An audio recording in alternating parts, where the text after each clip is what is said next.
Hello दोस्तों, स्वागत है आपका मेरे यूट्यूब चैनल देवभूमि ज्ञान दर्पण में।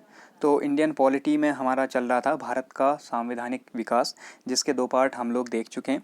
आज तीसरा पार्ट है जिसमें हम लोग 1858 ईस्वी से आगे के जो अधिनियम आए थे उनके बारे में चर्चा करेंगे। तो इससे पहले की जो वीडियोज़ हैं इनमें लास्ट में हमने देखा था 1853 में एक अधिनियम जारी किया गया था जो कि अपने आप में चार्टर एक्ट था, और वो आपका ब्रिटिश सरकार द्वारा जारी किया गया अंतिम चार्टर था। ठीक है, जो ब्रिटिश पार्लियामेंट है या फिर आप कह सकते हैं कि ब्रिटिश क्राउन, इसके द्वारा जारी किया जाने वाला अंतिम चार्टर था 1853 ईस्वी में, जिसे जारी किया गया था। और यहाँ तक 20-20 साल के अंतराल में जो है आपके चार्टर जारी किए जा रहे थे, लेकिन इसके बाद अगला भी हो सकता है कि 20 साल की अवधि के बाद जारी किया जाता। लेकिन क्या हुआ, इसी बीच 1857 ईस्वी में क्रांति होगी, 1857 की क्रांति, जिसके फलस्वरूप जो आपका 1857 की क्रांति हुई, ऐसा विद्रोह दोबारा से ना हो और जो आपका कंपनी यहाँ पे शोषण कर रही थी उसको नियंत्रित किया जा सके, सही तरीके से चलाया जा सके, इसके लिए 1858 ईस्वी में एक अधिनियम पारित किया गया। अब इन्हें भारत शासन अधिनियम कहा जाने लगा, इसे अब चार्टर नहीं कहते। ठीक है, तो यहाँ से आपकी शुरुआत होती है भारत शासन अधिनियमों की। ठीक है, तो हम पहला देखेंगे 1858 का भारत शासन अधिनियम, और इसके अंतर्गत भारत के प्रशासन के लिए क्या क्या प्रावधान किए गए थे उनके बारे में जिक्र करेंगे। तो चलिए देखते हैं। तत्कालीन प्रधानमंत्री लॉर्ड डर्बी के काल में प्रस्तुत विधेयक जो था 2 अगस्त 1858 ईस्वी को महारानी विक्टोरिया के हस्ताक्षर के बाद पारित हो गया, और इसी को आगे चलकर भारत शासन अधिनियम 1858 कहा गया। ठीक है, तो जो भारत शासन अधिनियम था, इसका जो प्रस्ताव है, इसका जो विधेयक है, वो किसने रखा था? लॉर्ड डर्बी ने। ठीक है, लॉर्ड डर्बी तत्कालीन प्रधानमंत्री थे। आप लोग यहाँ पर ध्यान रखेंगे कि 1857 की क्रांति के समय इंग्लैंड के प्रधानमंत्री कौन थे? पामस्टन थे। ठीक है, ये थे आपके पार्मस्टन, यानी कि पामस्टन यहाँ के प्रधानमंत्री थे, और इनके द्वारा ही ये विधेयक लाया गया था ताकि भारत में जो कंपनी अभी तक शोषण कर रही थी, प्रशासन का जो गलत तरीका था उसको सुधारा जा सके और उसके स्थान पर एक सही व्यवस्था यहाँ पर लागू की जा सके। लेकिन किसी कारण से पामस्टन को इस्तीफा देना पड़ा, अपना पद छोड़ना पड़ा, इनने त्याग पत्र दिया। तो इनके स्थान पर जो नए प्रधानमंत्री बने वो बने लॉर्ड डर्बी। तो इनके द्वारा फिर इस विधेयक को दोबारा से प्रस्तुत किया जाता है, और 2 अगस्त 1858 को इस पर महारानी विक्टोरिया हस्ताक्षर करती हैं, और इसके बाद ये अपने आप में एक्ट बन जाता है, और इसी को कहा जाता है पहला भारत शासन अधिनियम। इससे पहले तक जो भी एक्ट आए हैं वो सभी अपने आप में चार्टर एक्ट थे। तो आपसे कभी क्वेश्चन बनता है कि अंतिम चार्टर एक्ट कौन सा था? ब्रिटिश संसद द्वारा पारित किया गया, वो था आपका 1853 का चार्टर एक्ट। ठीक है, अब आगे देखते हैं।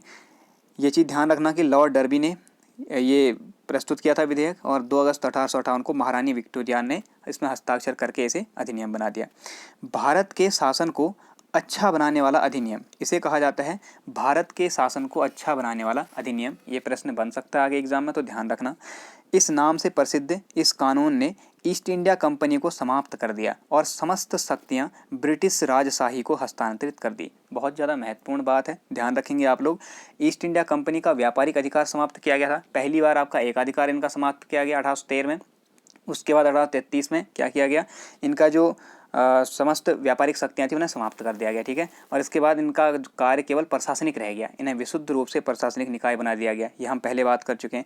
अब यहाँ पर इनने कुछ इस तरीके से प्रशासन चलाया कि भारतीयों ने विद्रोह कर दिया। तो ब्रिटिश संसद को ये बात पता चली कि भाई भारतीय जो है अभी विद्रोह के उसमें चल रहे हैं। ठीक है, उन्होंने विद्रोह कर दिया है, उन्हें कंपनी का जो शासन है वो बिल्कुल पसंद नहीं आ रहा है, तो हमने नई व्यवस्था यहाँ पे बनानी पड़ेगी। अब कंपनी को हम किसी भी तरीके से यहाँ रूल करने के लिए नहीं छोड़ सकते, इसलिए इनने क्या किया? कंपनी को पूर्ण रूप से समाप्त कर दिया, और कंपनी की जो सभी शक्तियाँ थी, चाहे वो प्रशासनिक हैं या व्यापारिक, को किसको मिल गई? अब ब्रिटिश राजशाही को, अर्थात ब्रिटिश क्राउन को मिल गई। ठीक है, इसीलिए इस अधिनियम को भारत के शासन को अच्छा बनाने वाला अधिनियम कहा जाता है। आगे देखें। यह कार्य महारानी विक्टोरिया की एक राजकीय घोषणा द्वारा किया गया। तो ये भी आप लोगों ने समझना है। यहाँ से आधुनिक भारत में एक प्रश्न बना हुआ था कि महारानी विक्टोरिया के घोषणा पत्र को कब पढ़ा गया था। ठीक है, हाल ही के किसी एग्जाम में बना था, चेक करना आप लोग। तो यह कार्य महारानी विक्टोरिया की एक राजकीय घोषणा द्वारा किया गया, जिसे लॉर्ड कैनिंग के द्वारा इलाहाबाद में 1 नवंबर 1858 ईस्वी को उद्घोषित किया गया था। और यहाँ के जो विद्वान हैं वो लोग इसे भारतीय अधिकारों का मैग्ना कार्टा नाम देते हैं। ठीक है, तो ये भी बहुत सी बुक्स में इंक्लूड किया हुआ है, तो आप लोग इसे इस नोट्स में इंक्लूड कर सकते हैं। मैं इंक्लूड करना भूल गया। जो आपका ये इलाहाबाद में पढ़ा गया 1 नवंबर 1858 का घोषणा पत्र था विक्टोरिया का, इसे भारतीय अधिकारों का मैग्ना कार्टा भी कहा जाता है। ठीक है, कुछ विद्वानों ने ये संज्ञा इसे दी हुई है, तो ये भी आप लोग ध्यान में रखें। और ये कौन सा घोषणा पत्र है कि भारत जो है अब इसका प्रशासन कंपनी नहीं करेगी बल्कि ब्रिटिश संसद करेगी। आगे देखें, गवर्नर जनरल का अब नाम बदल दिया गया। कारण क्या रहा कि जो अब शासन है ये कंपनी का नहीं रहा। अभी तक कंपनी का शासन था तो उसको संभाल रहा था, उसे गवर्नर जनरल कहा गया। लेकिन अब शासन कौन करेगा, यहाँ पे प्रशासन संभालेगी ब्रिटिश पार्लियामेंट यानी कि ब्रिटिश संसद।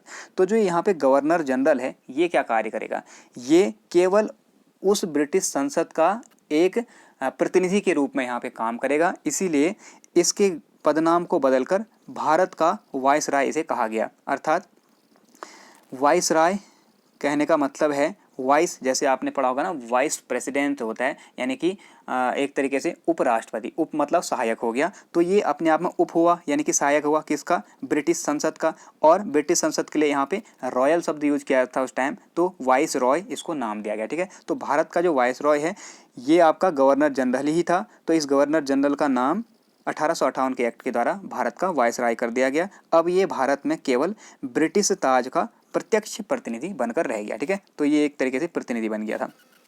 तो भारत का प्रथम वायसराय कौन बना, लॉर्ड कैनिंग बना। ठीक है, इन्होंने ही आपका घोषणा पत्र पढ़ा था, बहुत काम किए इनने, आगे हम देखेंगे। आगे चलिए, इस एक्ट के द्वारा निदेशक मंडल और नियंत्रक मंडल, ठीक है, जो निदेशक मंडल और नियंत्रण मंडल अलग अलग कार्य के लिए बने थे। इनका काम था व्यापारिक गतिविधियों को नियंत्रित करना कंपनी का, और इनका काम था कंपनी की जो राजनीतिक गतिविधियां हैं इन्हें नियंत्रित करना। अब कंपनी ही नहीं रही, कंपनी को समाप्त कर दिया है, तो फिर ये क्या काम करेंगे, इसलिए इन दोनों को ही समाप्त कर दिया गया। और इस प्रकार इस अधिनियम ने भारत में शासन की द्वैध प्रणाली को समाप्त कर दिया। जैसा कि हमने पहले पढ़ा था, जो आपका 1784 का पिट्स इंडिया एक्ट आया, उसके तहत यहाँ पर द्वैध शासन प्रणाली लागू की गई। अर्थात व्यापारिक कार्य के लिए निदेशक मंडल और राजनीतिक कार्य के लिए नियंत्रक मंडल की व्यवस्था की गई। लेकिन 1858 के इस एक्ट में इन दोनों को और कंपनी को समाप्त करके द्वैध शासन प्रणाली को भी यहाँ पे समाप्त कर दिया गया। ठीक है, एक चीज़ आप ध्यान में रखेंगे कि कंपनी यहाँ पे समाप्त हो रही है, लेकिन कंपनी को भंग करने की जो औपचारिक घोषणा होगी वो आपकी 1884 में होगी। ठीक है, अभी नहीं है, तो उसको बहुत ज़्यादा इंपॉर्टेंट है, ध्यान रखना 1884 में। आगे हम देखेंगे उसे। आगे चलते हैं, इस अधिनियम के द्वारा यानी कि 1858 के एक्ट के द्वारा एक नए पद का सृजन किया गया। कारण क्या रहा, पहले कारण समझिए, अपने आप चीज़ें कनेक्ट होती चली जाएंगी। 1858 में भैया कंपनी समाप्त कर दी, कारण क्या रहा, 1857 में भारतीयों ने विद्रोह किया, अर्थात भारतीयों को उनका शासन पसंद नहीं आ रहा था, भारतीयों का कहीं ना कहीं शोषण चल रहा था, इसलिए भारतीयों ने विद्रोह किया। तो अब शासन कौन करेगा, ब्रिटिश संसद करेगी। कंपनी समाप्त हुई तो कंपनी को नियंत्रित करने वाले व्यापारिक और राजनीतिक रूप से जो निदेशक मंडल और नियंत्रक मंडल थे वो समाप्त हो गए। अब कंपनी ना तो यहाँ पर कोई व्यापारिक कार्यक्रम कर सकती है, ना ही कोई राजनीतिक गतिविधि यहाँ पे कर रही है। ठीक है, तो बात यह है कि भाई कंपनी को समाप्त करने से अंग्रेज तो नहीं चलेगी, अंग्रेज तो अभी भी हैं, ब्रिटिश संसद यहाँ पे रूल करना चाह रही है। तो अब वो रूल करेगी कैसे, क्या महारानी विक्टोरिया स्वयं यहाँ रूल करने आएंगी या फिर वहाँ के जो प्रधानमंत्री हैं वो स्वयं रूल करने आएंगे, ऐसा नहीं था। अब उनने निदेशक और नियंत्रक मंडल को जैसे समाप्त किया तो उन्हें ज़रूरत महसूस हुई कि कोई हमारा यहाँ प्रतिनिधि होना चाहिए, कोई ना कोई हमारा ऐसा व्यक्ति होना चाहिए जो हमारे लिए काम करे, जो सारी सूचना हमें दे। तो इसके चलते इन्होंने क्या किया, एक नए पद का यहाँ पे सर्जन कर दिया, और वो पद था भारत का राज्य सचिव नाम से। ठीक है, तो भारत के राज्य सचिव नाम से एक नए पद का यहाँ सर्जन किया गया, जिसमें भारतीय प्रशासन पर संपूर्ण नियंत्रण की शक्ति नहीं थी। अर्थात कहने का अर्थ हुआ, कहीं ना कहीं जो आपका गवर्नर जनरल यहाँ पर था उसे अब वाइस रॉय कहा जा रहा है, तो वाइस रॉय इसी राज्य सचिव के अंतर्गत काम करेगा, यानी कि इसकी सलाह के बिना काम नहीं करेगा। ठीक है, तो ये एक तरीके से यहाँ पे व्यवस्था की गई भारत सचिव की। अब भारत सचिव तो यहाँ पे स्थापित कर दिया भाई, और इसने भारत के संपूर्ण प्रशासन पर नियंत्रण करना है। तो क्या यह व्यक्ति अकेले ये सब कुछ कर लेगा, जी नहीं, तो इसकी सहायता के लिए हमें कोई परिषद भी बनानी पड़ेगी ना, तो वो भी आगे चला। देखें, भारत सचिव अनिवार्यतः ब्रिटिश संसद और ब्रिटिश मंत्रिमंडल का सदस्य होता था। ये तो ठीक बात है, उनने अपना यहाँ पे व्यक्ति रखना है, अपना आदमी रखना है, जिससे कि वो जो है यहाँ पर अप्रत्यक्ष रूप से या प्रत्यक्ष रूप से शासन नियंत्रित कर सकें। ठीक है, तो इसके मदद के लिए भारत सचिव की सहायता के लिए 15 सदस्यों की एक सभा गठित की गई। उस सभा को कहा गया भारत परिषद। तो अब जो यहाँ पे एक नया चीज़ डेवलप कर दिया इनने, क्या कर दिया, भारत परिषद और भारत सचिव का पद। ठीक है, तो एक तरीके से आप लोग कह सकते हैं कि जैसे सेंटर में अभी केंद्रीय मंत्रिमंडल होता है और राज्य में आपका राज्य मंत्रिमंडल होता है। तो इस प्रकार की व्यवस्था यहाँ बना दी। एक केंद्रीय मंत्रिमंडल आपका ब्रिटेन में बैठा है, ठीक है, महारानी विक्टोरिया और उनकी पूरी की पूरी वो गवर्नमेंट, और एक इनने यहाँ स्थापित कर दिया। तो एक तरीके से यहाँ पे प्रशासनिक जो तौर तरीके आजकल चल रहे हैं उसकी शुरुआत हो गई थी। तो भारत सचिव की सहायता के लिए 15 सदस्यों की एक सभा गठित की गई जिसे भारत परिषद कहा गया। इसके जो 15 सदस्य हैं इनमें से 8 सदस्यों की नियुक्ति ब्रिटेन के राजा द्वारा, यानी कि ब्रिटेन का जो सम्राट था या उस टाइम पे सम्राज्ञी जो थी, इनके द्वारा की जाती थी। जबकि जो शेष 7 सदस्य हैं, इन 7 सदस्यों का चयन जो है ये कंपनी के निदेशक मंडल द्वारा किया जाता था। तो ये चीज़ आप लोग ध्यान में रखेंगे, ठीक है। अब आप कहेंगे कंपनी का जो निदेशक मंडल और नियंत्रक मंडल है वो तो समाप्त कर दिया गया, लेकिन अभी कंपनी पूरी तरीके से भंग नहीं हुई थी। मैंने बताया 1884 में होगी। तो ब्रिटेन में जो उनको उस कंपनी को रेगुलेट करने वाला मंडल था उसके द्वारा अब यहाँ पे 7 सदस्यों की नियुक्ति की जानी थी, ठीक है, जो कंपनी को सपोर्ट कर रहे थे अभी भी। तो ध्यान रखना कि जो भारत सचिव की भारत परिषद है इसमें कितने सदस्य थे, 15, और 8 सदस्य कौन नियुक्त करता था, ब्रिटेन की संसद। आगे चलें। भारत सचिव और उसकी सहायता के लिए गठित भारत परिषद को सम्मिलित रूप से क्या कहा जाता था, गृह सरकार का इनने नाम दिया, ठीक है। तो इनने जो यहाँ पे एक नई व्यवस्था बना दी है, एक तो भारत सचिव है जो कि इसका अध्यक्ष होगा, और दूसरी है इसकी सहायता के लिए भारत परिषद। तो भारत परिषद का अध्यक्ष है भारत सचिव। इस पूरी व्यवस्था को हमने सम्मिलित रूप से क्या कहा, गृह सरकार कह दिया, ठीक। तो ये चीज़ आप ध्यान रखना। आगे चलें। भारत सचिव अपनी परिषद के सदस्यों को पद से नहीं हटा सकता था। तो भारत सचिव को यह अधिकार नहीं था कि अपने परिषद के सदस्यों को हटा सके, क्योंकि यह अधिकार किसे दिया गया था, यह अधिकार केवल ब्रिटिश संसद को ही प्राप्त था। अर्थव्यवस्था और अखिल भारतीय सेवाएं, ये दोनों ही महत्वपूर्ण फैक्ट थे, ठीक है।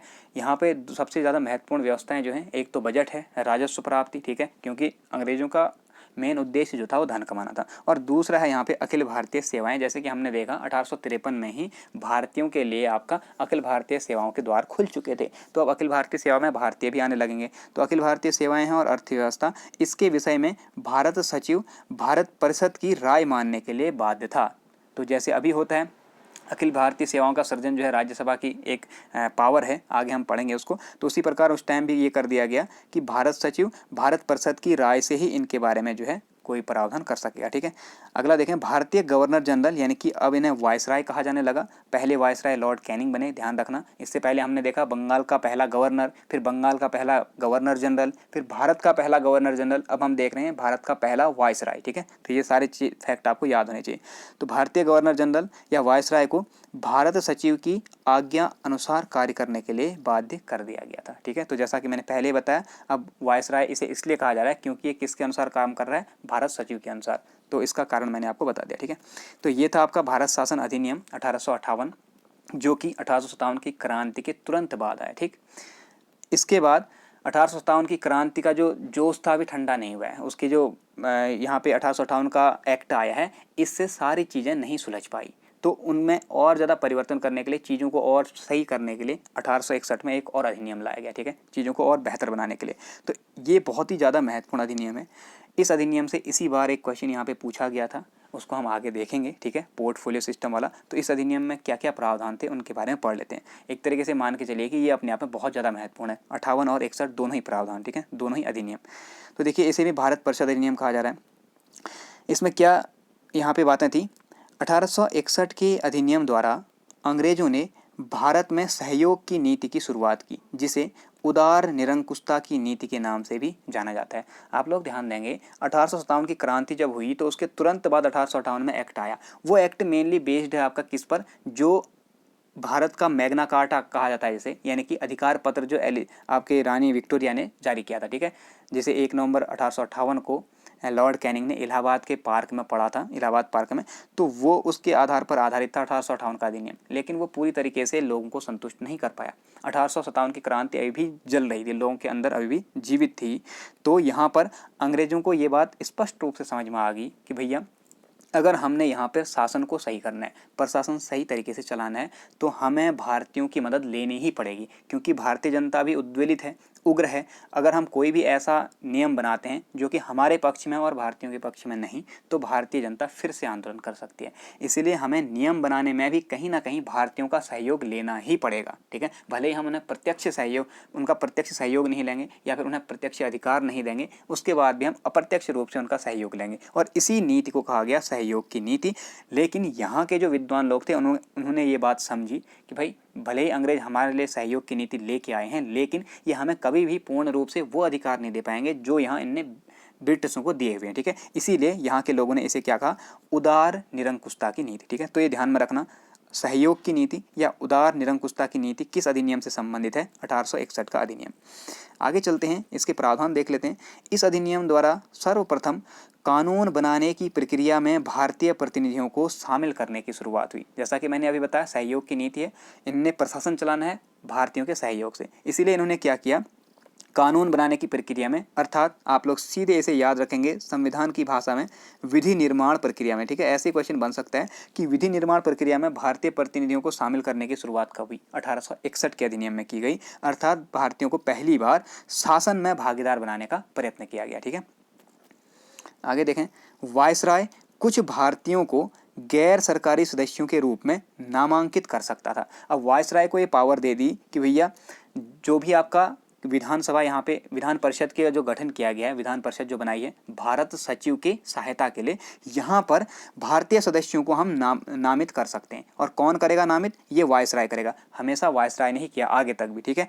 लेकिन ये सदस्य कैसे होंगे, गैर सरकारी सदस्य के रूप में होंगे, ठीक है। तो गैर सरकारी सदस्य के रूप में भारतीयों को भारत सचिव या फिर भारत परिषद जो है इसमें नामांकित करने की जो शुरुआत हुई है कब हुई है, 1861 के अधिनियम के द्वारा। और इसके तहत 1862 में वायसराय लॉर्ड कैनिंग के द्वारा 3 भारतीयों को विधान परिषद में मनोनीत कर लिया गया, ठीक है। तो कौन थे 3 भारतीय, ये प्रश्न पहले पूछा जा चुका है, आगे भी बन सकता है। तो ध्यान रखें, पहले थे बनारस के राजा, दूसरे हैं पटियाला के राजा, और तीसरे थे सर दिनकर राव, ठीक है। तो ये 3 सदस्य थे जिन्हें सर्वप्रथम भारत परिषद में भारतीय प्रतिनिधि के रूप में चयनित किया गया था या मनोनीत किया गया था। कौन मनोनीत करेगा, वायसराय, ठीक। आगे चलें, इस अधिनियम ने मद्रास और बम्बई प्रेसिडेंसियों को विधायी शक्तियां पुनः देकर यहाँ पर विकेंद्रीकरण की नीति की शुरुआत कर दी। अब हमने पढ़ा था कि 1773 के एक्ट में क्या किया गया था, आप लोगों को याद होगा। 1773 के एक्ट के द्वारा बम्बई, मद्रास, इन प्रेसिडेंसियों की विधि बनाने की शक्ति समाप्त कर दी गई थी, क्योंकि बंगाल के गवर्नर को अब गवर्नर जनरल कहा जाने लगा था, ठीक है। तो यहाँ पर संपूर्ण क्षेत्र का वो गवर्नर जनरल हो गया था, और मेनली कहाँ का था वो, बंगाल का, और बंगाल के अधीन ही इन दोनों को कर दिया गया था, इसलिए इनकी विधि बनाने की शक्तियाँ समाप्त कर दी गई थी। तो वहाँ पे किसकी शुरुआत हुई थी, एक तरीके से केंद्रीयकरण की शुरुआत हुई थी, या केंद्रीय प्रशासन की नींव पड़ी थी, ठीक है। कारण था कि अब जो भी विधि बनेगी उसके लिए एक सर्वोच्च होगा जो कि बंगाल का गवर्नर जनरल है, और उसके अधीन ही अलग अलग नीतियां बनेंगी, उससे अनुमोदित होंगी, ठीक। लेकिन 1861 के अधिनियम द्वारा क्या किया गया, मद्रास और बम्बई प्रेसिडेंसियों को विधि बनाने की शक्ति वापस कर दी गई। तो इसीलिए माना जाता है यहाँ पर फिर से विकेंद्रीकरण की नीति की शुरुआत होगी। तो आपसे डायरेक्ट क्वेश्चन बन सकता है कि किस अधिनियम द्वारा भारत में विकेंद्रीकरण की नीति की शुरुआत हुई। तो ध्यान रखना कि भैया अभी जो भारत में शासन चल रहा है ना, ये भी एक तरीके से विकेंद्रीकृत शासन है। अब यहाँ पे आप देखें, केंद्र में अलग सरकार है, इसके बाद राज्य में एक सरकार है, स्थानीय स्तर पर अलग सरकार है, सबको विधायी शक्तियाँ प्राप्त हैं, सबको अपने आप में आपका जो है प्रशासन करने की शक्तियाँ प्राप्त हैं। तो एक तरीके से विकेंद्रीकरण चल रहा है। तो विकेंद्रीकरण की नीति कब शुरू हुई, ये पूछ सकता है। तो आप लोग ध्यान में रखना कि जो भी प्रशासन से संबंधित चीज़ें हैं, जैसे विकेंद्रीकरण है, पोर्टफोलियो सिस्टम है, विभागीय प्रणाली है, इस टाइप की सारी चीज़ें कहाँ आई हैं, 1861 के अधिनियम में ही आपको देखने को मिलती हैं। यानी कि राजनीति से संबंधित जो मेन चीज़ें हैं वो इसमें देखने को मिलती हैं। ये 2-3 चीज़ें हैं, इनको आप ध्यान में रखना है। पहला है विकेंद्रीकरण की नीति। इसके तहत क्या किया गया, अब बंगाल में 1862 में, उत्तर पश्चिमी सीमा प्रांत में 1866 ईस्वी, और पंजाब में 1897 ईस्वी में विधान परिषदों का गठन कर दिया गया, ठीक। यानी कि राज्यों के लिए या इन क्षेत्रों के लिए अलग अलग से यहाँ पे विधान परिषद बना दी गई। तो ये भी कब किया गया, 1861 में। आगे देखें, गवर्नर जनरल को एक बहुत ही खास अधिकार यहाँ पे दिया गया था। वो क्या है, नए प्रांतों का निर्माण करने, जैसे ये किए हुए हैं, ठीक है, ऐसे नए प्रांतों का निर्माण करने, उन नए प्रांतों में गवर्नर या फिर लेफ्टिनेंट गवर्नर की नियुक्ति करने, इसके साथ साथ किसी भी प्रांत या प्रेसिडेंसी या किसी अन्य क्षेत्र, ध्यान रखें, किसी प्रांत, किसी प्रेसिडेंसी या किसी अन्य क्षेत्र को विभाजित करने तथा उसकी सीमा में परिवर्तन करने का अधिकार दिया गया था 1861 के अधिनियम में। ठीक है, तो ये भी आप लोग ध्यान में रखें। आगे चलते हैं। भारत परिषद को विधायी संस्था बना दिया गया। अभी तक जो भारत परिषद बनी, इनने 1858 में भारत सचिव का पद सर्जित किया और उसकी सहायता के लिए भारत परिषद बनी। तो अब इन्होंने क्या किया, भारत परिषद जो है वो विधि बनाएगी, क्योंकि वो एक तरीके से संसद, जो पार्लियामेंट है ब्रिटेन की, जो इंग्लैंड की पार्लियामेंट है, उससे डायरेक्टली कनेक्टेड है। ठीक है, वहीं से उसके सदस्य आ रहे हैं, 8 सदस्य, इसीलिए उसे मेन विधायी संस्था यहाँ पर बना दिया। अर्थात क्या हुआ कि ये जो अब भारत परिषद है, ये संपूर्ण भारत के लिए कानून बनाने का अधिकार रखती है, कानून बनाने की शक्ति रखती है। ठीक हो गया। और केंद्रीय कार्यकारिणी के जो सदस्य थे, इनके सदस्यों की संख्या 4 से बढ़ाकर अब 5 कर दी गई। और जो 5वां सदस्य यहाँ पर जोड़ा गया ना, ये 5वां सदस्य विधिवेत्ता होना अनिवार्य कर दिया गया। ठीक है, जो 5वां सदस्य होगा, एक विधिवेत्ता सदस्य जोड़ा गया, जो कि विधि बनाने में सलाह दे सके, हेल्प कर सके। ठीक है, किसको, इस भारत परिषद को और भारत सचिव को। ठीक, तो ये भी 1861 की एक खास बात है। आगे चलते हैं। इसने वायसराय को परिषद में कार्य संचालन के लिए, यानी कि आप सीधे कह सकते हैं कि जो वायसराय की परिषद थी, गवर्नर जनरल और उसकी परिषद, उस परिषद के कार्यों को सरल बनाने के लिए यहाँ पर इस अधिनियम ने क्या किया, इस जो वायसराय की परिषद है, इसके कार्यों को सरल बनाने के लिए अधिक नियम और आदेश बनाने की शक्तियां प्रदान की। यानी कि गवर्नर जनरल से कहा गया, वायसराय से कहा गया इस अधिनियम के तहत कि आप जो है अपने परिषद के कार्यों को संचालित करने के लिए या इनको सरल बनाने के लिए नियम बना सकते हैं। ठीक है, या फिर आदेश, नए आदेश पारित कर सकते हैं।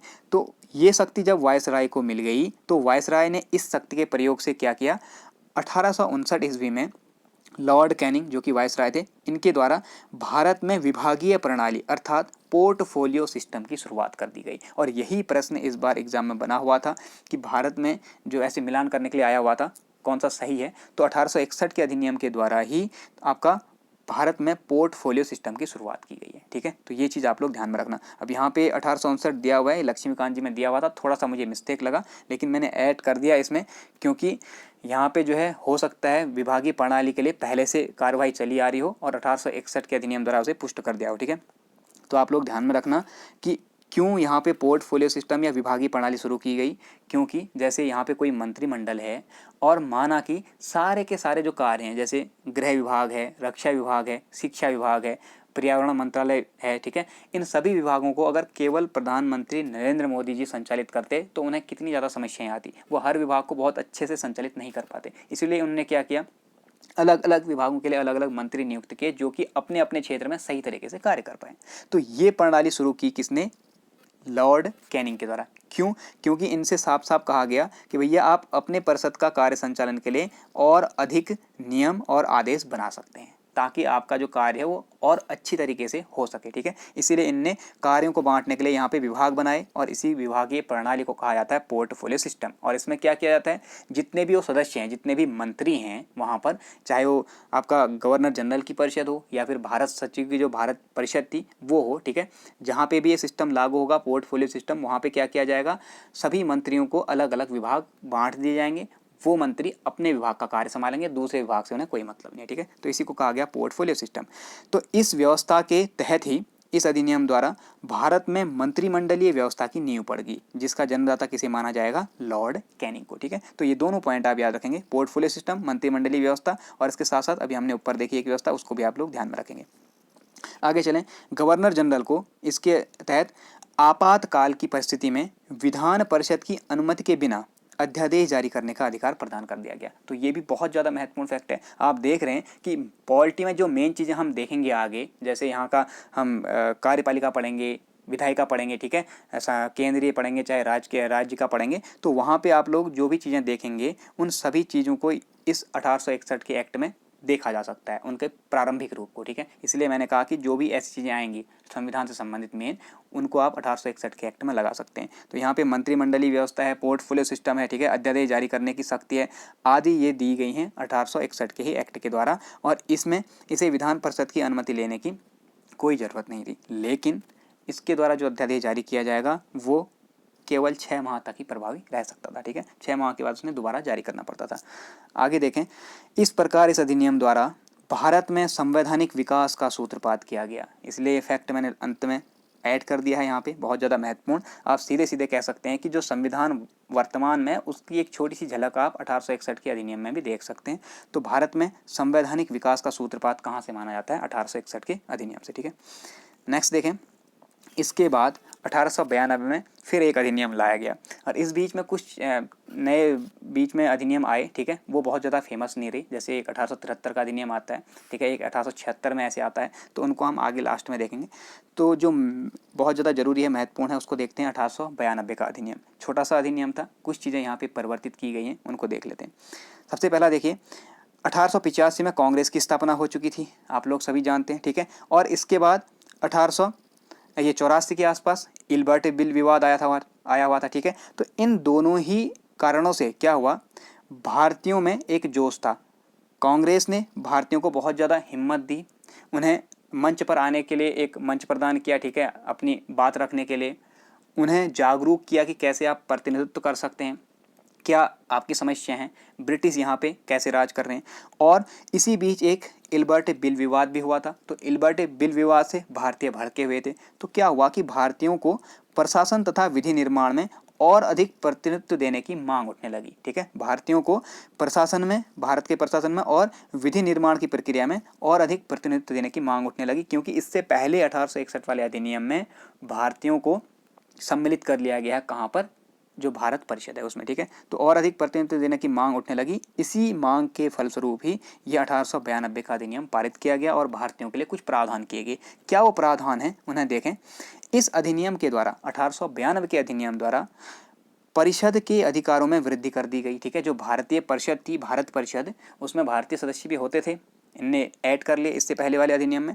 तो अब परिषद के अधिकारों में वृद्धि करके भारतीय सदस्यों को बजट पर बहस करने और प्रश्न पूछने का अधिकार दे दिया गया। यानी कि ये विधान परिषद से प्रश्न भी पूछ सकते हैं और बजट पर बहस कर सकते हैं। लेकिन अगर बजट पर बहस कर रहे हैं या कोई प्रश्न पूछ रहे हैं और इसका जवाब उस ब्रिटिश पार्लियामेंट ने, यहाँ पे जो आपकी भारत परिषद है, इसने दे दिया, तो फिर उसके बाद पूरक प्रश्न पूछने का अधिकार भारतीयों को नहीं दिया गया था, जिससे कि उससे ज़्यादा जो आर्गुमेंट है वो ना बढ़े। ठीक है, तो ये चीज़ ध्यान में रखना कि पहली बार 1892 में इन्हें बजट पर बहस करने और प्रश्न पूछने का अधिकार तो दे दिया, लेकिन उस पर मतदान करने और अनुपूरक प्रश्न पूछने का अधिकार नहीं दिया। अर्थात इन्होंने कोई प्रश्न पूछा, उसका उत्तर जो ये भारत परिषद है इसने दे दिया, इसके ब्रिटिश सदस्यों ने, लेकिन उस पर कोई कमी लग रही है तो दोबारा जो है प्रश्न नहीं पूछ सकते थे भारतीय। उन्हीं दोबारा पूछे जाने वाले प्रश्नों को अनुपूरक प्रश्न कहा जाता है। ठीक है, आगे देखें। इसके माध्यम से केंद्रीय और प्रांतीय विधान परिषदों में अतिरिक्त सदस्यों की संख्या बढ़ाई गई। ठीक, और इनके लिए कुछ निश्चित की गई थी कि अधिक से अधिक, कम से कम 10 होगी, अधिक से अधिक 20 होगी, इस तरीके से। ठीक है, तो आपने इतने डिटेल में नहीं जाना है, तो आप ध्यान रखना 1892 के माध्यम से केंद्रीय और प्रांतीय विधान परिषदों में अतिरिक्त सदस्य बढ़ाए गए और अतिरिक्त सदस्य जो होंगे वो गैर सरकारी सदस्य थे। कारण वही है, भारतीयों की यहाँ पे एक तरीके से शक्ति को बढ़ाना है, तो बहुत ज़्यादा सदस्य यहाँ पे ऐड करने पड़ेंगे ताकि उनमें कुछ भारतीय सदस्य भी ऐड हो सकें। तो भारतीयों की संख्या जितनी बढ़ेगी तो भारतीयों को अधिकार भी उतने अधिक मिलेंगे। ठीक है, इसीलिए ये प्रावधान किया गया था। आगे देखें, निर्वाचन पद्धति का आरंभ इस अधिनियम की एक प्रमुख विशेषता है। ये बहुत ज़्यादा महत्वपूर्ण है भैया। भले ही निर्वाचन वाला जो आएगा 1909 के अधिनियम में आप लोगों को देखने को मिलेगा, लेकिन 1892 ईस्वी में भी निर्वाचन की पद्धति एक तरीके से कहीं ना कहीं देखने को मिली थी, लेकिन वो जो निर्वाचन था वो अप्रत्यक्ष रूप से था। ठीक है, अप्रत्यक्ष चुनाव जैसे अभी होता है कि जिसे हम मनोनीत व्यवस्था कहते हैं। ठीक है, वही यहाँ पे था। क्या था इस व्यवस्था के अंतर्गत? इस अधिनियम ने केंद्रीय और प्रांतीय विधान परिषद दोनों में गैर सरकारी सदस्यों की नियुक्ति के लिए एक समिति और अप्रत्यक्ष रूप से चुनाव का प्रावधान किया था। हालांकि उस अधिनियम में, जो 1892 का अधिनियम था, उसमें चुनाव शब्द का प्रयोग कहीं भी नहीं किया गया था। ये चीज़ आप लोगों ने ध्यान में रखनी है। ठीक है, चुनाव शब्द का प्रयोग नहीं हुआ था, लेकिन इनको यहाँ पे जो केंद्रीय और प्रांतीय विधान परिषद के सदस्य थे गैर सरकारी, जो कि यहाँ बढ़ाए जा रहे थे, इन सदस्यों का अप्रत्यक्ष रूप से चुनाव किया जाता था। बात आएगी कि अप्रत्यक्ष रूप से इनका चुनाव करता कौन था, यानी कि इनको मनोनीत करने की बात है तो भैया हम सीधे कह सकते हैं कि इनको मनोनीत गवर्नर करता होगा। ये शक्ति गवर्नर को दी गई थी ऑब्वियसली, लेकिन किसकी सिफारिश पर करेगा? अप्रत्यक्ष हम इसे कब कहेंगे? जब किसी की सिफारिश होगी। ठीक है, इनका कोई निर्वाचक मंडल होगा, तो वो यहाँ पे निर्धारित किया गया था। देखें, पहले तो ये ध्यान रखना कि निर्वाचन पद्धति का आरंभ कहाँ से माना जाता है। 1892 की जो अधिनियम है इसमें कहीं ना कहीं हमें देखने को मिलता है, लेकिन यहाँ पे अप्रत्यक्ष रूप से चुनाव का प्रावधान था। ठीक, तो प्रांतीय विधान परिषदों में जो प्रांतीय विधान परिषद थे थे इनमें गवर्नर को नगरपालिका, जिला बोर्ड, विश्वविद्यालय तथा व्यापार संघ की सिफारिशों पर गैर सरकारी सदस्यों को नियुक्त करने यानी कि अप्रत्यक्ष रूप से निर्वाचित करने की शक्ति प्रदान की गई थी। तो कौन कर रहा था? गवर्नर। ये चीज़ पूछी जाएगी, ये ध्यान में रखना, ठीक है, कि अप्रत्यक्ष चुनाव का जो पहला हमें वो मिलता है, पहली बार उल्लेख वो मिलता है कहाँ? 1892 के अधिनियम में। लेकिन पूछा जाएगा कि किसके द्वारा? यहाँ पे प्रांतीय जो विधान परिषद हैं इनमें गैर सरकारी सदस्यों को नियुक्त किया जाता था, तब आप ध्यान रखेंगे गवर्नर द्वारा, ठीक है। तो ये था 1892 का अधिनियम। अब कुछ इस बीच के जो अधिनियम थे इन्हें मैंने अन्य महत्वपूर्ण तथ्य के अंतर्गत सम्मिलित कर दिया है। जो मैं बता रहा था कि 1861 से 1892 के बीच जो टाइम पीरियड था उसमें कुछ ये नई चीज़ें आई, ठीक है। देख लेते हैं। पहला है 1873 में पारित एक अधिनियम। 1873 में भी एक अधिनियम आया था। इसके अनुसरण में ही 1 जनवरी 1884 ईस्वी को ईस्ट इंडिया कंपनी को औपचारिक रूप से भंग कर दिया गया। ये महत्वपूर्ण प्रश्न है, पहले पूछा जा चुका है, इसलिए बुक्स ने इन्हें कवर किया हुआ है डायरेक्ट फैक्ट के रूप में, इसलिए मैंने यहाँ कवर कर दिया, ठीक है। तो ध्यान रखें 1873 में पारित जो अधिनियम था इसके तहत ही ईस्ट इंडिया कंपनी को औपचारिक रूप से कब भंग किया गया? 1 जनवरी 1884। लेकिन ईस्ट इंडिया कंपनी को किस अधिनियम द्वारा समाप्त कर दिया गया पूछेगा, तो ध्यान रखेंगे साफ साफ 1858 ईस्वी के भारत शासन अधिनियम द्वारा, ठीक है। आगे चलें। शाही उपाधि अधिनियम जो कि 1876 में आया था। शाही उपाधि कहने का मतलब है कि एक रॉयल इनको क्या दी जा रही है? उपाधि दी जा रही है, ठीक है। तो शाही उपाधि अधिनियम इसलिए आया था और इसके द्वारा वायसराय की कार्यकारिणी में 6वें सदस्य की नियुक्ति कर उसे लोक निर्माण विभाग का कार्य सौंपा गया, ठीक है। तो शाही उपाधि अधिनियम मेनली उपाधियों के लिए आया था, लेकिन इसमें इसके द्वारा क्या किया गया है? एक कार्य इंपॉर्टेंट, जो वायसराय की कार्यकारिणी परिषद थी इसमें 5वां सदस्य जोड़ा गया था, अभी हमने देखा, जो कि विधिवेत्ता होना चाहिए, ठीक है। 5वां सदस्य जोड़ा गया था। तो अब 6वां सदस्य यहाँ पे नियुक्त कर दिया गया जिसका काम क्या था? लोक निर्माण विभाग, ठीक है। तो लोक निर्माण विभाग के लिए 6वां सदस्य। आगे देखें।